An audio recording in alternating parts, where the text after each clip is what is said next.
Hi everyone, good morning. My name is Hansika Kapoor and I am a researcher and a psychologist. I work at a not-for-profit called Prayogshala. We're housed in Mumbai and I am here to present a lightning talk on dark creativity in digital arrest scams.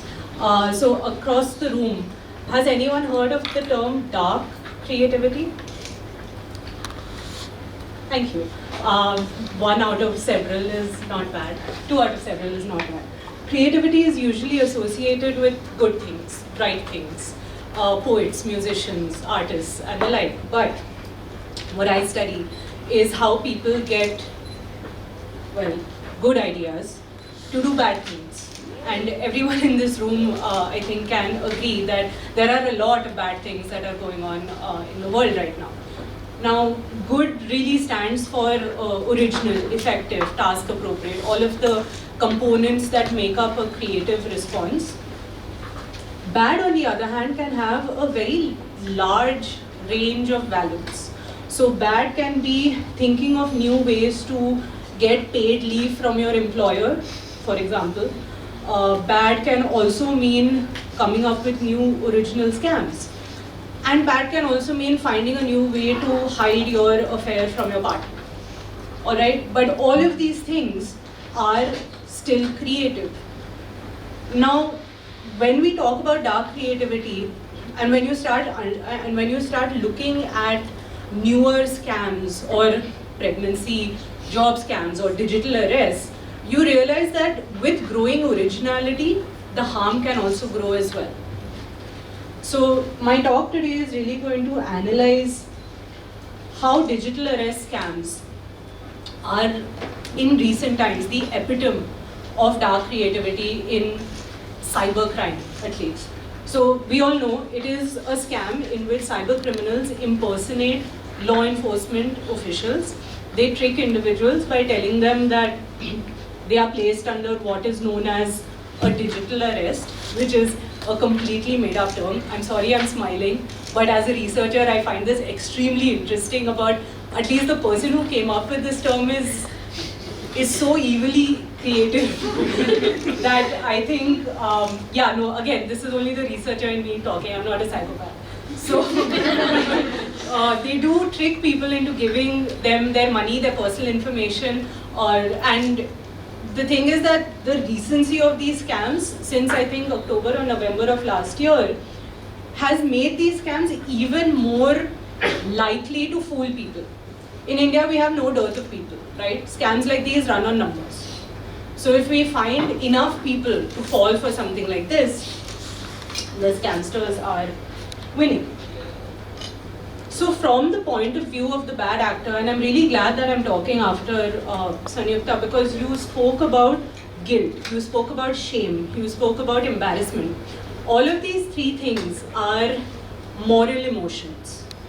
Moral emotions are those emotions that allow us to behave in certain ethical ways in society so that we uphold social order. Alright? And what scamsters do, or what these bad actors do in the context of digital arrest is very interesting because one, it's an original, unique term.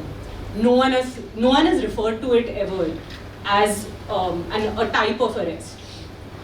Two, they use very intricately woven narratives of money laundering, of child pornography, of child trafficking, and so on and so forth, which induces these moral emotions in the victims, which makes them feel even worse about their alleged misbehaviors.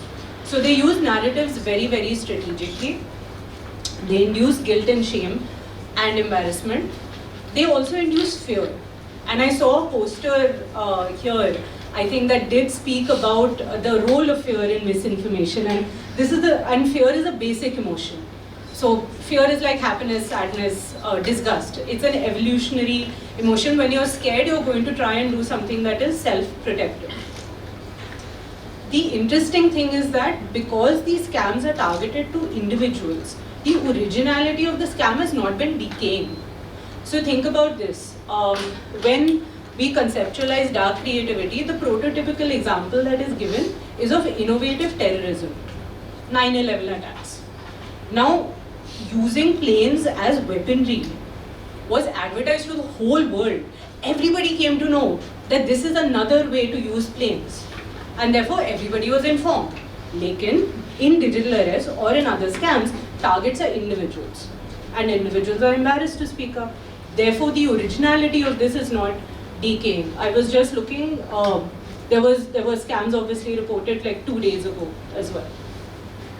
And they target vulnerable individuals, seniors, individuals who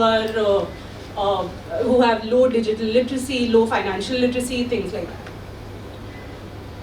And I think Sanyukta had also put up this fake CBI rules and regulations. The two existing ones are the suspect must not engage in any illegal activities, ironically, and the suspect must not engage in any suspicious activities. What about for the victim? What happens then? So in the 1960s, there was a really famous social psychology experiment conducted by Professor Stanley Milgram. Some of you may be aware of this. He took participants and he made them think that they were teaching another participant some pairs of words. Now, if that participant who was in another room got a word wrong, you, for instance, were going to shock them. You had a device like this that could administer shocks to the participant in the other room. It was a fake setup, but you were made to believe that you're actually doing this. I was the experimenter and I was in the lab coat.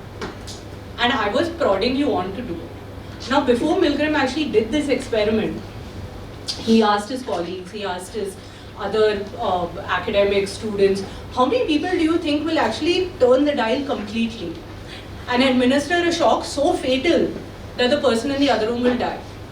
They said, no one is going to be that sadistic, like 5%, 10%. When Milgram did this study and replicated it several times, over 90% of people did that. Why? He developed a theory of destructive obedience. We follow instructions, especially in the presence of people that we consider to be authority. So in this case of digital arrest, what's happening is that because we are deferring to authority, we are saying, oh my God, I'm looking at a person dressed as a judge or a lawyer or a police attendant, etc. I am going to defer to authority, but very interestingly, they're not being destructively obedient to someone else. They're actually doing it to themselves. Again, a very heightened example of original harm. So what do? We educate. We educate.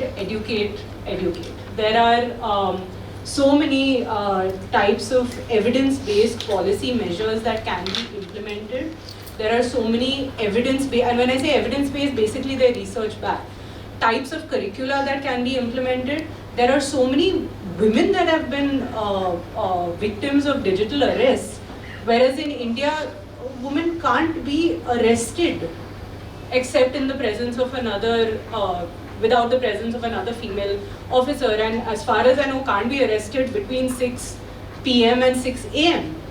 But these women are being held hostage for days on end. So we need to target legal literacy, digital literacy, yes, media literacy, financial literacy, all together. And that's why we obviously are having this cross-disciplinary conference. There are also measures that researchers have developed about scam identification ability, whether specific types of interventions can be used for seniors so that they don't fall prey and victim to this. So I think the takeaway from my talk is that we are in an intellectual arms race.